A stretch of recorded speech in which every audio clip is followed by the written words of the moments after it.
Salam teman baca, bersama Raisa About the Book hadir kembali dalam Behind the Book. Seringkali kita beranggapan bahwa saat kita beraktivitas penuh gitu ya seharian itu sudah dianggap menjalani hari yang produktif. Padahal teman-teman, kalau aktivitas tidur itu adalah bagian dari aktivitas ya teman-teman. Kalau kita tidur itu adalah bagian dari aktivitas. Nah, gimana sih caranya kita bisa mendapatkan tidur yang efektif atau tidur yang baik? Sesuai banget nih sama kostum kita pada episode kali ini, agak-agak sporty ya. Karena kali ini kita kedatangan seorang coach, yaitu Coach Visal Dasani. Selamat datang, Coach. Selamat pagi. Selamat pagi, siang, ya, sore, malam ya buat teman baca yang nontonnya kapanpun nih ya. Nah, hari ini teman baca kita akan bahas tentang healing dengan tidur ya, Coach. Oke. Gimana perjalanan hari ini? Apakah tidurnya cukup? Semalam saya tidurnya cukup, meskipun saya bangun agak sedikit deg-degan karena excitement, ya kan. Tetapi overall semalam tidurnya cukup, dapat di atas 6,5 jam, sedikit di bawah 7 jam. But yeah, I feel good. Oke. Nah, kalau tidur nih, Coach, sebenarnya yang baik tuh tidur berapa jam sih? It depends, tergantung. Jadi gini, kalau kita bicara dari konteksnya general population dan general guideline, untuk orang dewasa itu 7-9 jam. Tapi itu di level umum. Nah, kalau kita mengerucut ke level individual, nah itu akan berbeda lagi. Setiap individu itu punya kebutuhan tidur yang berbeda-beda. Tetapi kalau kita mau masukin di range-nya 7-9 jam untuk hasil yang optimal. 7-9 jam ya. Oke, itu depends-nya sama apa? Aktivitas kah atau Depends sama aktivitas, depends sama usia, depends sama lifestyle secara keseluruhan, apa yang dimakan, terus olahraganya bagaimana, terus sebelum tidur itu apakah masih banyak worries. Itu semua punya pengaruh yang cukup signifikan terhadap kuantitas dan kualitas tidur kita. Oke, nah tadi kan berkaitan nih sama worry-nya kita ya, terus apa yang kita pikirkan gitu ya sebelum tidur. Nah, beranjak dewasa nih, Coach, mungkin teman baca di rumah juga banyak yang merasakan ya, kalau kita tuh suka meremehkan tidur justru. Biasanya banyak nih orang-orang yang masih melek gitu ya di sosial media, kadang suka update gitu kan, terus kayaknya makin begadang tuh makin bangga gitu, Coach. Kenapa sih kita tuh jadi kayak meremehkan banget tidur, Coach? Karena selama ini mereka yang bisa ngelembur, bisa bergadang, bisa kerja lebih, itu dipuja-puja. Jadi suka nggak suka, manusia itu suka ya diapresiasi. Dan aktivitas di mana mereka harus ngelembur, harus menyelesaikan deadline, harus mengorbankan waktu istirahat. Pada saat itu dipuja, itu akan istilahnya masuk ke bawah sadar kita bahwa istirahat itu nggak penting. Yang penting itu bisa produktif, bisa bekerja. Waktu tidur itu dianggap sebagai buang-buang waktu. Karena ya buat apa tidur? Kalau kita tidur kan berarti kita istilahnya kita nggak bisa bekerja, tidak bisa produktif. Seperti itu. Ya, jadi kayak kalau misalnya tidur begadang gitu ya dianggap kayak pekerja keras nih. Pekerja keras. Benar. Karena itu udah ditanamkan ya. Betul. Karena ditanamkan itu jadi kita mau nggak mau jadi tidurnya lama. Tidur mungkin masih dianggap sebagai suatu aktivitas yang kok malas-malasan sih. Kalau bisa kerja kenapa sih harus istirahat? Padahal nggak tahu bahwa kerja yang produktif itu akan dipermudah pada saat tidurnya cukup. Yes. Padahal kan kalau misalnya kita kurang tidur gitu ya, Coach, ada aja hal-hal yang besokan harinya tuh kita merasa kurang fresh, bad mood, gitu ya, Coach. Sumbunya pendek. Iya, sumbunya pendek itu banyaklah masalah yang timbul gitu ya kalau kita kekurangan tidur. Nah, kalau misalnya kurang tidur kayak gitu, baiknya tuh cara memperbaikinya kayak gimana nih? Sebetulnya kalau kita lihat kurang tidur, itu perlu kita cek dulu sih sebetulnya. Kurang tidurnya ini penyebabnya ada di mana? Apakah karena kita kurang beraktivitas fisik? Apakah kita makannya terlalu sedikit?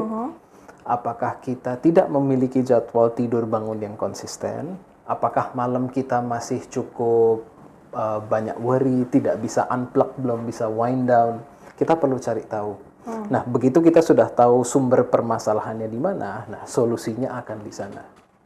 Seperti itu. Oke, misalnya nih coach, kita udah tahu nih, ya kan, pola makan kita kurang bagus, gitu kan. Terus aktivitas kita terlalu banyak mungkin, terus banyak sekali hal-hal yang dipikirkan gitu. Tapi kita udah tahu penyebabnya adalah itu gitu ya. Tapi kadang tuh kita karena saking banyaknya hal-hal yang kita pikirkan, saking banyaknya, pokoknya berisik deh pikiran pas mau tidur gitu.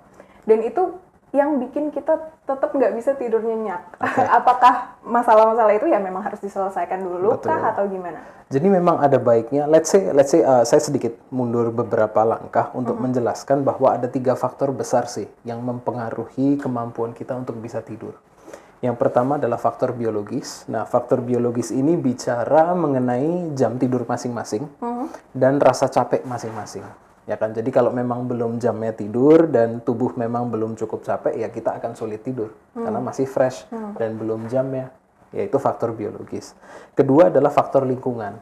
Jadi lingkungan kamar kita mendukung nggak untuk kita bisa rileks dan tidur? Apakah sirkulasi udaranya bagus, pemilihan matrasnya juga oke, bantal oke, terus tidak banyak bocor cahaya dari luar, tidak berisik dan sebagainya. Faktor-faktor lingkungan lah, ya. Itu juga punya pengaruh besar. Yang ketiga, yang paling saya sering temukan di lapangan adalah faktor psikis. Di mana otak kita itu masih memikirkan hal-hal yang mengganggu kemampuan kita untuk bisa rileks.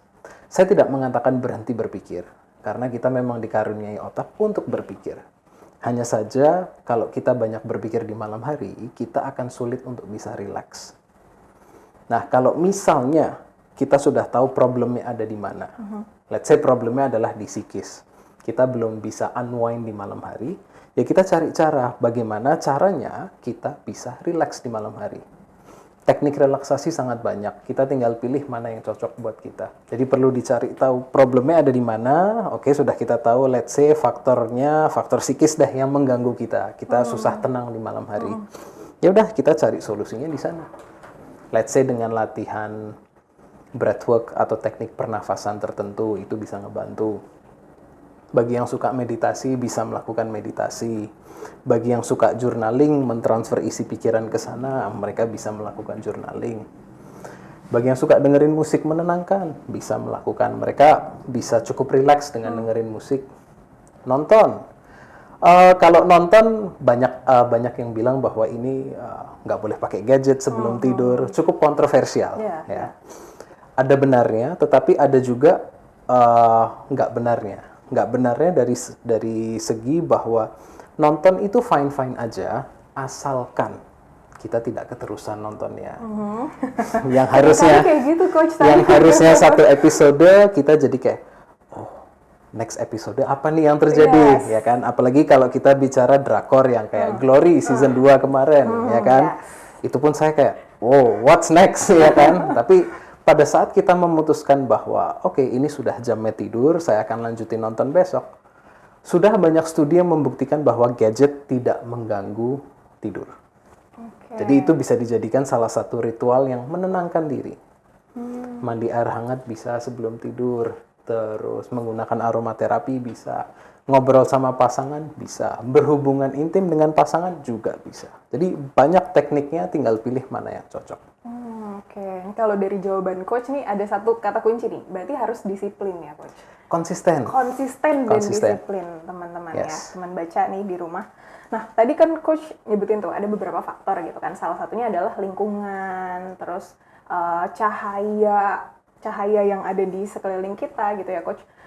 Aku pernah dengar, Coach, kalau misalnya mau sleep training baby gitu ya, itu kalau bisa malam tuh nggak ada cahaya yang masuk supaya dia bisa membedakan antara siang dan malam gitu. Nah, kalau misalnya orangnya tuh udah biasa tidur tuh maksudnya lampunya nggak mati gitu, Coach. Itu gimana?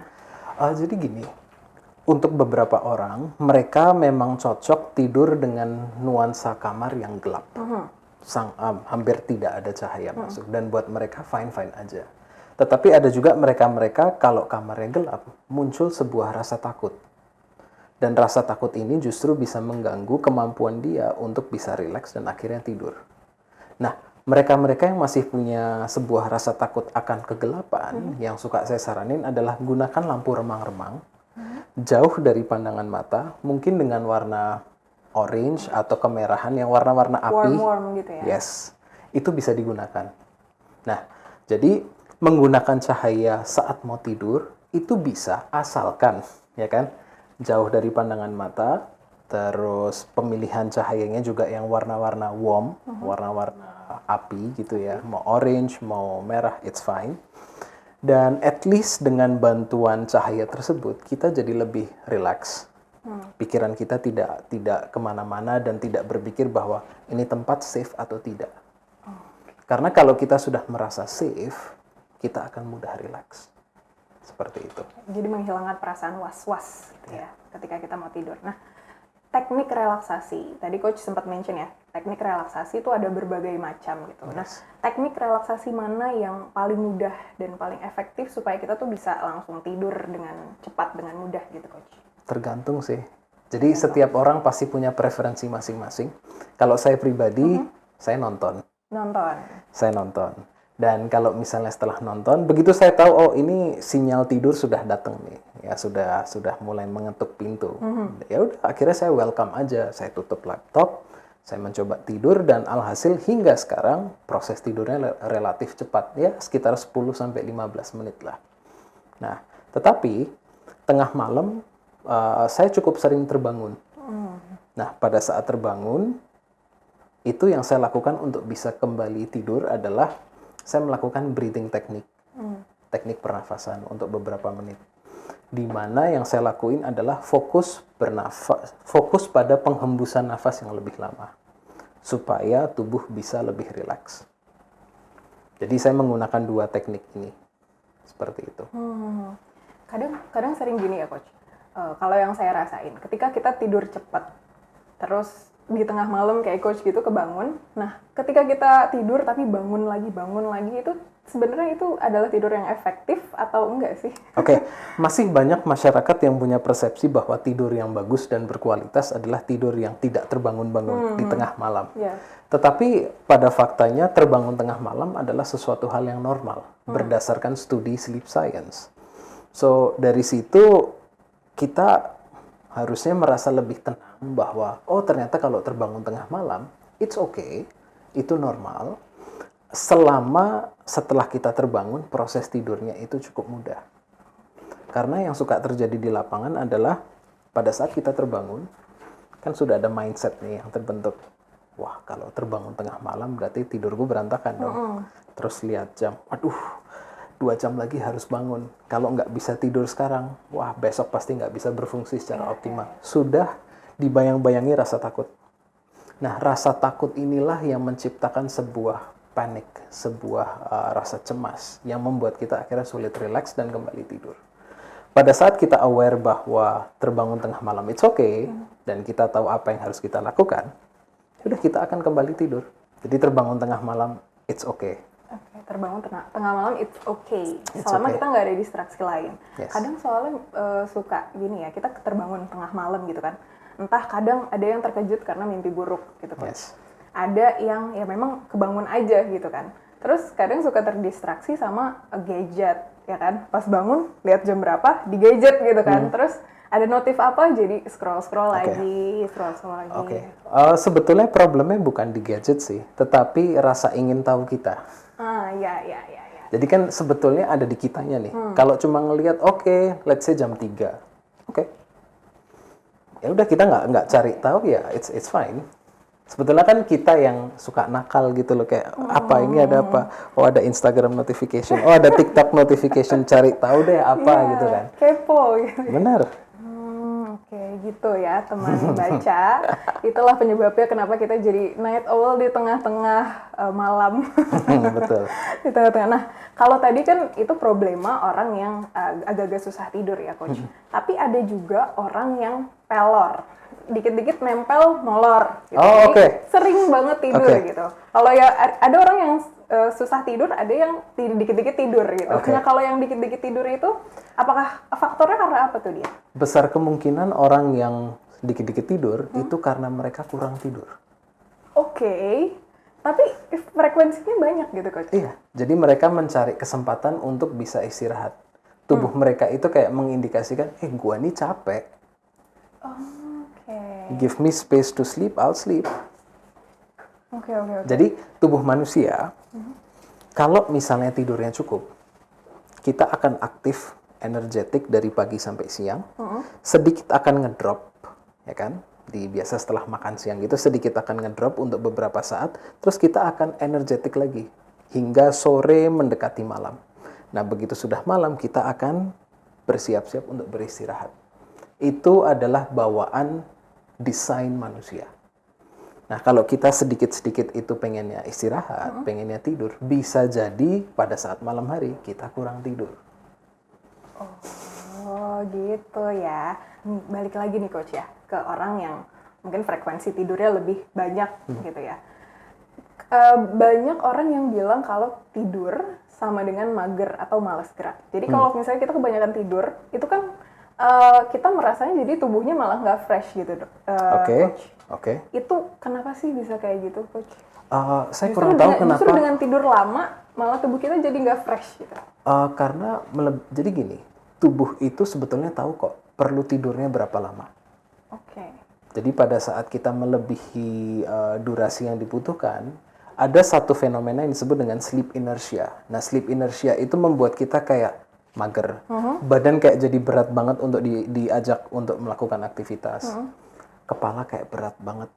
Kayak abis digebukin gitu, kayak ini kenapa kok berat banget. Suka terjadi pada saat kita tidur siangnya kelamaan. Yes. Ya kan? Jadi memang yaitu melebihi kebutuhan tubuh. Di tubuh itu tahu kok perlunya berapa. Setiap malam itu pada saat kita tidur, tubuh itu tahu, oh hari ini dia aktivitasnya seperti ini, oke perlu waktu segini lama. Ibarat gini deh, menggunakan smartphone, pada saat kita pakai sampai 10% charge, sama kita pakai sampai baterai habis kita charge, durasinya kan juga berbeda. Tapi kalau kan tubuh kita tahu ya Coach, berapa lama kita butuh istirahat gitu. Tapi ketika kita bangun, berarti itu menandakan bahwa tubuh kita sudah cukup istirahat gitu. Tapi kadang kita bentar lagi deh, 5 menit lagi. Itu berarti dari diri kitanya sendiri? Yes. Atau jadi gini, pada saat kita memberi kesempatan tubuh untuk bangun secara alami, tubuh tahu kok kapan harus bangun. Tubuh itu sudah punya timernya. Pada saat kita memberikan kesempatan tubuh untuk bangun secara alami, setelah itu kita berjemur matahari, nah itu akan meningkatkan rasa segar dan energetik di tubuh kita. Kalau kita tetap leyeh-leyeh di kasur, ya kan masih rebahan, cek Instagram sampai 1-2 jam di kasur, nah itu memang apa ya? Nomor satu, nuansanya masih gelap. Pagi hari kita perlu cahaya terang. Supaya apa? Tubuh kita itu tahu ini saatnya beraktivitas. Nah, kalau nuansanya masih gelap, ya kita masih kayak mager. Masih kayak, aduh, males deh, nanti aja deh, ya kan? Yeah. Gravitasinya tuh masih berbeda, ya kan? Tapi kalau kita sudah buka korden, kita terekspos dengan cahaya terang, otak itu langsung mendapatkan sinyal, hey, it's time to be active. It's time to wake up, gitu ya? Ya. Yes. Oke. Teman baca, sebelum kita masuk lebih dalam lagi nih, tadi Coach sudah menyebutkan ya, ada emotional healing ya, kalau kita, apa yang kita dapatkan dari tidur tuh banyak banget gitu. Ada emotional healing, ada physical healing, dan lain-lain. Nanti kita akan bahas lebih dalam lagi sama Coach. Tapi, saya mau ngingetin teman baca juga di rumah, jangan lupa untuk ramein kolom komentar, karena Behind the Book punya paket menarik buat kamu. Jadi siapapun nanti ya, yang ramein kolom komentar, siapa tahu kamu yang dipilih untuk dapat paket-paket menarik dari Behind the Book. Oke Coach, berkaitan sama kebutuhan kita ya akan tidur, dan itu juga sebenarnya adalah sebuah kemampuan kita ya, kemampuan alamiah untuk tidur gitu. Nah, kalau kita stres, kalau kita banyak pikiran, kalau kita mau melakukan kegiatan yang berat gitu esok harinya, kita harus melakukan deep sleep. Oke. Ya. Nah, caranya, orang kan biasanya, kamu harus tidur gitu. Kamu harus tidur supaya besok lebih segar. Gitu. Oke. Gimana caranya kita bisa mendapatkan si deep sleep itu? Oke, jadi di sini akan ada 2 poin yang saya highlight, Reza. Yang pertama adalah penggunaan kata harus. Oke. dalam konteks menyarankan orang untuk mendapatkan tidur yang berkualitas.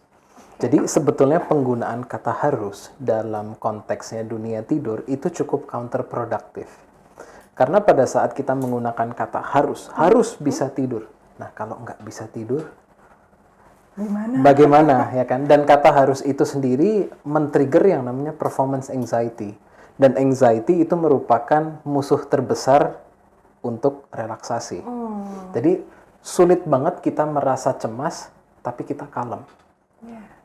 Nggak nyambung kan di situ. Jadi kalau kita harus bisa tidur, kita akan ke-trigger secara rasa cemas, rasa panik, dan itu membuat kita justru nggak bisa tidur. Itu sebabnya saya juga di lapangan sekarang stop menggunakan kata harus. Yuk dicoba. Jadi kata-kata itu penting banget, apalagi dari profesi saya sebagai seorang coach di lapangan. Penggunaan kata-kata itu bermakna sangat-sangat besar ke klien. Jadi di sini yang saya ingin highlightkan adalah kata harus saya eliminasi. Saya menggunakan kata-kata yang lebih menenangkan. Yuk dicoba. Yuk dicoba. Yuk dicoba. Yuk dicoba. Yuk dicoba, ya kan? Dan yang kedua adalah mengenai deep sleep. Jadi pada saat kita tidur, itu kita menikmati beberapa yang sleep stages. Nah, sleep stages ini secara simpel dibagi menjadi 3. Light sleep, deep sleep, dan REM sleep. Nah, ketiga ini punya fungsi yang berbeda-beda, tetapi sangat vital. Dan mendapatkan ketiganya adalah rumus untuk tidur yang optimal. Jadi, kalau kita bicara deep sleep, itu memang fase atau tahapan tidur di mana kita mendapatkan yang namanya reparasi fisik secara holistik. Itu di deep sleep. Kalau light sleep, fokus utamanya adalah konsolidasi memori dan persiapan kita untuk belajar the next day. REM sleep, di mana kita bermimpi, ya kita masuk ke dalam dunia mimpi yang penuh warna-warni. Ya. Di situ kita fokusnya adalah emotional healing. Jadi ketiga tahapan tidur ini, ketiga sleep stages ini penting. Ya. Dan kita nggak bisa bilang maunya hanya deep sleep. Itu di luar kontrol kita. Ya. Hanya tubuh yang tahu kita deep sleep-nya berapa persen dan sebagainya.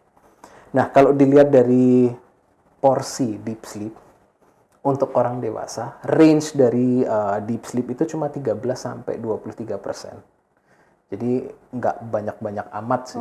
Justru kita itu lebih banyak waktunya habis di light sleep. Itu kurang lebih sekitar 50-60%. REM sleep itu porsinya sekitar 20-25%. Jadi kita nggak bisa bilang bahwa maunya deep sleep, nggak bisa. Itu di luar kontrol kita. Yang penting dapat tidur yang cukup, tubuh tahu harus seberapa banyak deep sleep-nya, seberapa banyak REM sleep-nya, seberapa banyak light sleep-nya. Itu udah tugasnya tubuh. Kesimpulannya adalah let's not use the word harus. Ya kan? Karena itu sulit banget sih untuk bisa relax di mana Anda di-trigger untuk perform. Ya kan? Banget. Harus bisa. Nah, kalau nggak bisa, kita yang panik. Dan kalau sudah panik, sulit tidur. Dan bicara mengenai tahapan-tahapan tidur, itu di luar kontrol kita. Selama kita tidurnya cukup, jadwalnya konsisten, tahapan-tahapan tidur ini akan kita dapatkan. Oke. Ya, udah diserahkan ke kita ya. Gitu. Itu kan tadi level-levelnya ya, Coach ya. Dan itu sesuatu yang nggak bisa kita kontrol gitu. Tapi untuk orang-orang yang mungkin jadwal tidurnya udah terlanjur berantakan, terus juga mungkin dia merasa nggak punya cukup waktu untuk menyelesaikan pekerjaan dan tidur gitu. Gimana caranya untuk bisa kembali on track lagi? Bahwa kita harus dengerin diri kita nih, kita butuh istirahat dan kita bisa konsisten dengan itu. Gimana caranya? Nomor 1 yang dibutuhkan adalah awareness bahwa tidur itu penting. Ya. Dan untuk bisa perform secara optimal, tidur itu adalah aktivitas yang memang kita perlukan. Itu nomor 1, awareness. Nomor 2 adalah kalau kita sudah masuk ke teknik, let's say aktivitas saat ini, rutinitas saat ini tidak memungkinkan bagi orang tersebut untuk bisa dapat 7-9 jam dalam satu kali tidur. Nah, tidurnya bisa dipecah jadi 2 kali. Nah, kalau dalam dunia sleep science, pola tidur yang dipecah 2 kali itu disebut biphasic. Biphasic. Tidur malamnya porsinya sekitar 6 jaman, tidur siangnya sekitar 1 jaman. Ini secara gambaran umum ya. Kenapa teknik ini bisa digunakan? Nah, daripada tidak mendapatkan tidur yang bagus sama sekali. Dan pola tidur biphasic ini based on research, sudah beberapa studi mengatakan bahwa ini bisa dijadikan sebagai salah satu lifestyle untuk mereka-mereka yang tidak memiliki rutinitas dengan jadwal yang konsisten. Nah, tetapi kalau untuk mereka yang punya jadwalnya konsisten, let's say Senin sampai Jumat dari jam 9 sampai 5, jadwal kerjanya teratur, jadwal sehariannya teratur. Nah, pola tidur yang hanya satu kali atau sering disebut monophasic, nah itu bisa diaplikasikan. Tetapi kalau jadwalnya berantakan seperti entrepreneur, content creator, konsultan, jadwalnya mungkin agak lebih berantakan lah. Nah, mereka bisa mengadopsi biphasic. Ada lagi sih pola tidur yang ketiga disebut dengan polyphasic. Nah, itu lebih dari 2 kali. Jadi bisa 3 kali, bisa 4 kali. Nah, akan tetapi pola tidur polyphasic ini belum bisa dijadikan lifestyle. Tetapi untuk short term strategi bisa digunakan. Seperti misalnya baru saja melahirkan. Ibu-ibu postpartum bisa menggunakan pola tidur polyphasic. Terus mereka-mereka dengan jadwal deadline yang mendekati, ya 1 bulan terakhir ini harus kejar setoran gitu ya. Nah, daripada tidak mendapatkan tidur yang cukup, dipecah dulu aja sementara.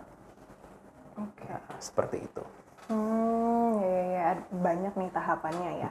Nah, aku juga pernah dengar coach, beberapa kali ya teman-teman yang mungkin berhadapan dengan jadwal operasi, terus jadwal-jadwal yang memang membutuhkan kondisi prima gitu ya. Dan itu disarankan untuk ada namanya power nap gitu. Nah, itu yang tadi yang coach bilang yang biasanya disarankan untuk harus tidur. Kamu harus tidur gitu. Biasanya disebutnya power nap. Nah, ini istilahnya banyak banget ya coach ya. Dan power nap itu apakah ada juga, nanti boleh coach jelaskan ya, apakah power nap itu istilah yang familiar juga? Oke. Jadi napping atau bobok siang atau boci ya kan? Itu sebetulnya bisa dijadikan salah satu strategi untuk sleep recovery pada saat kita malam tidurnya tidak cukup. Ya kan? Tetapi kalau misalnya kita tidak tidur siang, it's fine. Ini bukan sebuah deal breaker selama kita malam tidurnya cukup. Karena kita sebagai manusia memang didesain untuk istirahatnya di malam hari. Nah, siang hari kita dikasih kesempatan lah untuk istilahnya quick recharge. Nah, itu bisa napping. Mau itu nanti sifatnya power napping yang hanya sekitar 20 menitan. Mau full cycle nap yang durasinya sekitar 90 menitan, bisa. Asalkan, nah, perlu sebuah perhatian khusus untuk para pecinta napping. Jangan sampai napping teman-teman itu justru mengganggu jadwal tidur malam. Karena kalau jadwal nappingnya itu justru mengganggu tidur malam, akan disaranin nappingnya itu dikurangin aja atau bahkan di-stopkan. Seperti itu. Jadi napping itu bukan sebuah keharusan, sebuah alternatif strategi. Dan kalau misalnya selama nappingnya tidak mengganggu jam tidur malam, fine-fine aja. Tetapi kalau mengganggu, dikurangin atau bahkan di-stop. Itu supaya kita juga bisa aware tadi ya akan kebutuhan tubuh kita. Ya. Berarti itu yang harus diperhatikan ya teman baca, kalau misalnya kita bobo siang, jangan kelamaan. Yes. Dan perhatikan juga di malam hari kita apakah sudah cukup atau belum tidurnya. Sebetulnya kalau saya boleh tambahin sedikit mengenai boci, ya kan. Kalau yang suka menjadi isu adalah kalau kita tidur siangnya kelamaan, malam kita sulit tidur. Ibarat kita mau mendekati jam makan malam nih, ya, sebentar lagi jamnya, kita keburu snacknya kebanyakan. Nah, pada saat sudah jamnya makan, kita ditanya, kamu kok nggak makan? Iya, tadi snacksnya kebanyakan. Akhirnya apa yang terjadi? Saat jamnya makan, kita nggak makan. Jam makan kita mundur. Nah, tidur juga gitu. Kalau kita nappingnya kelamaan, takutnya menjelang malam hari kita masih terlalu fresh.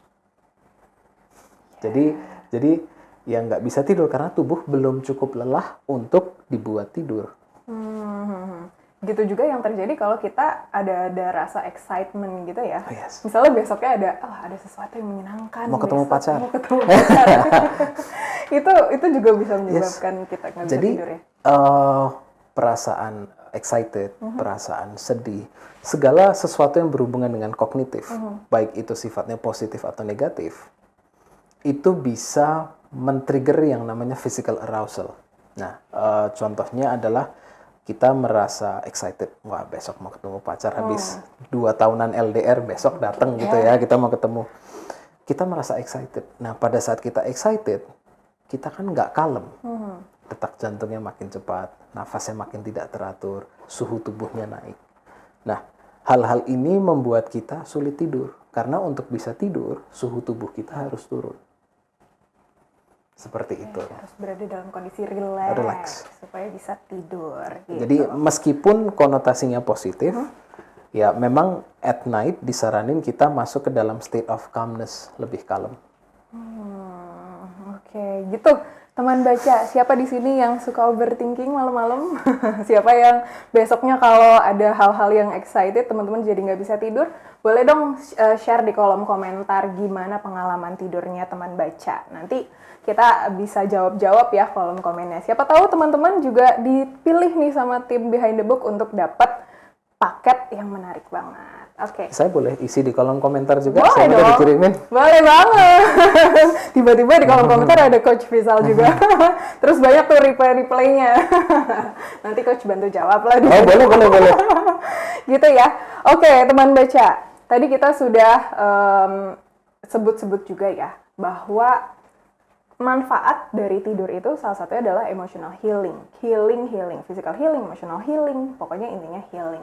Terus Coach juga terkenal nih dengan istilah sleep healing.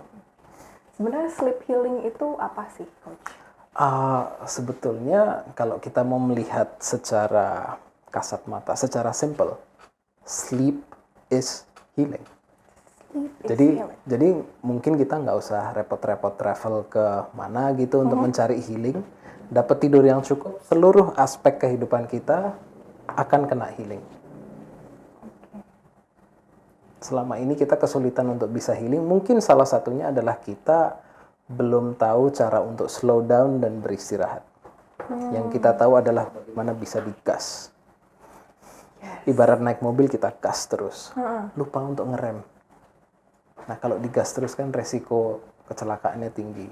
Banget. Resiko mesin rusaknya juga tinggi. Banget. Yes. Oke, jadi it's about quality of sleep gitu ya. Quality, quantity, dua-duanya. Oke, quality, quantity. Yes. Nah, gimana caranya, Coach, untuk mencapai kedua hal itu ya? Oke. Kadang kan kita terlalu fokus sama kuantitasnya aja, tapi Yes. kualitasnya Yes.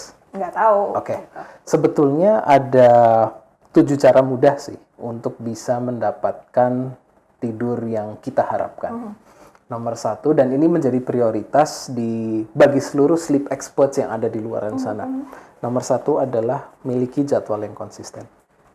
Dari hari Senin sampai Minggu jadwalnya konsisten. Kalau hari Senin tidurnya setengah 12, ya hari Sabtu juga kurang lebih tidurnya di jam yang sama. Plus minus 20 menit, it's still okay. Tetapi kalau misalnya hari Senin tidurnya jam 11, Sabtunya tidurnya jam 3 pagi, nah itu mulai kacau. Jadi tubuh itu suka dengan struktur sama konsistensi. Ya kan, tubuh itu suka yang pasti-pasti, ya kan. Nah, kalau jadwalnya ini sudah konsisten, tubuh itu tahu, oh jam segini keluarin deh melatonin, jam segini turunin kortisol, tidurnya jadi gampang, jam segini turunin suhu tubuh. Jadi tubuh itu jadi aware. Oh, jam segini dia biasa mau siap-siap tidur, ya udah yuk kita bantu siapin. Pada saat jadwalnya ini sudah konsisten, proses tidur itu jadi secara signifikan jauh lebih mudah. Jadwal. Okay. Itu nomor 1. Kedua, di pagi hari pada saat kita bangun, paparkan diri kita sama sumber cahaya terang. Bisa itu kalau misalnya belum ada matahari, ya cahaya lampu ruangan. Tapi prioritasnya kalau bisa kena matahari. Karena itu akan memberikan sinyal ke otak, udah saatnya beraktivitas. Melatoninnya diturunin, terus energi kita dinaikin, mood kita dibaikin. Itu dari cahaya. Nah, kalau di malam hari, kita rubah. redupkan cahaya. Jadi jangan terlalu banyak terpapar dengan cahaya yang sangat terang. Karena itu akan kembali lagi memberikan sinyal ke otak, ini belum saatnya tidur, saatnya beraktivitas. Ya, itu nomor 2. Nomor 3, secara aktivitas lebih banyak gerak tubuh. Jadi miliki gaya hidup yang aktif.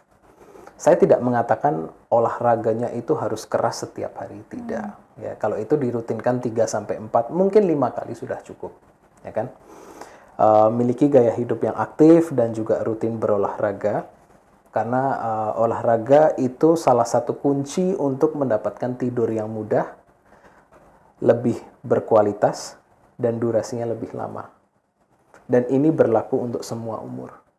Bagi mereka-mereka yang sudah lansia, salah satu resep untuk tidur tetap berkualitas adalah latihan atau olahraga.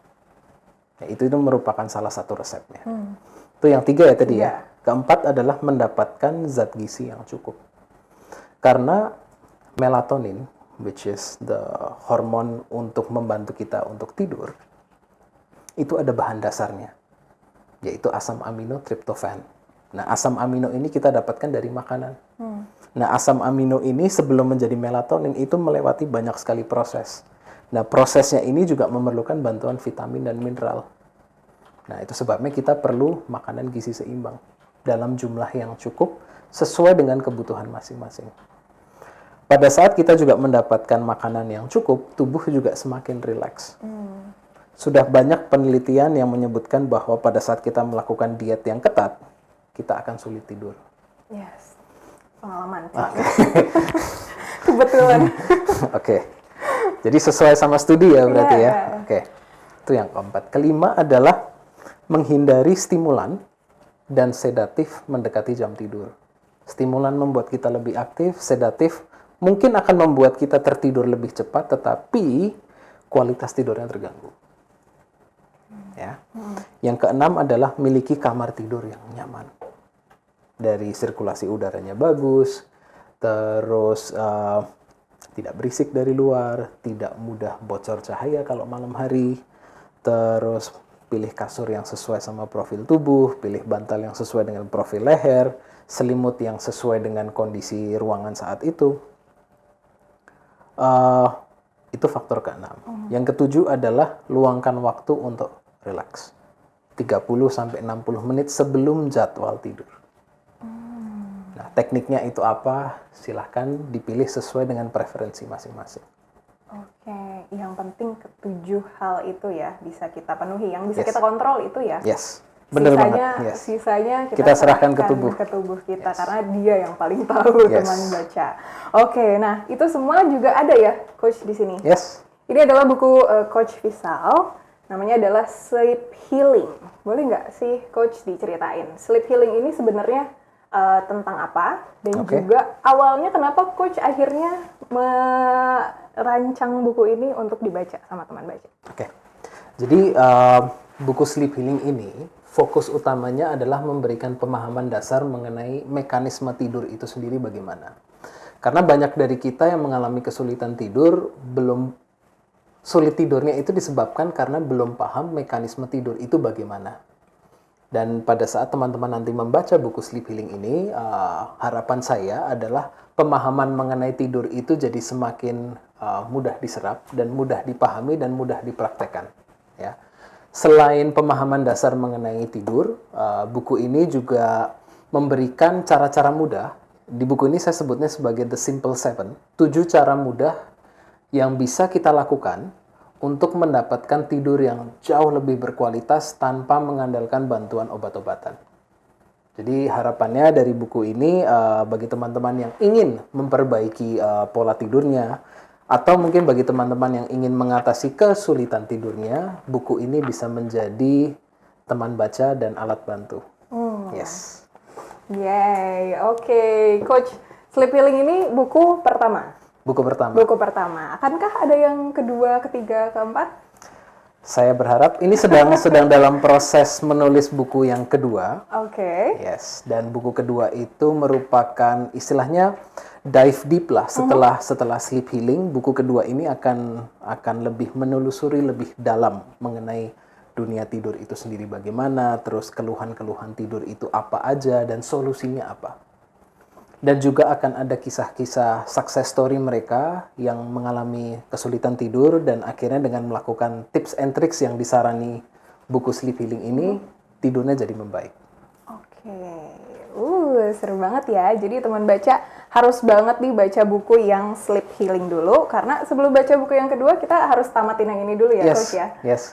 Seri ini season 1, buku kedua season kedua. Oke, season kedua. Nih teman baca ya, judulnya adalah Self Healing dan Sleep Healing. Sorry. Ya, Sleep Healing. Oke, judulnya adalah Sleep Healing dari Coach Visal Dasani. Dan sebelum baca yang kedua, baca dulu yang ini ya. Teman baca bisa dapetin di Bumi Fiksi, Republik Fiksi, Gramedia, dan juga toko buku resmi lainnya. Jangan lupa untuk dukung selalu buku original dan jangan beli buku bajakan. Kami tunggu komentar-komentar teman baca di kolom komentar di bawah. Nanti Coach Visal bisa bantu jawab, siapa tahu ya teman baca. Dan terima kasih sudah menyimak About the Book dalam Behind the Book. Sampai jumpa pekan depan. Thank you. Bye-bye.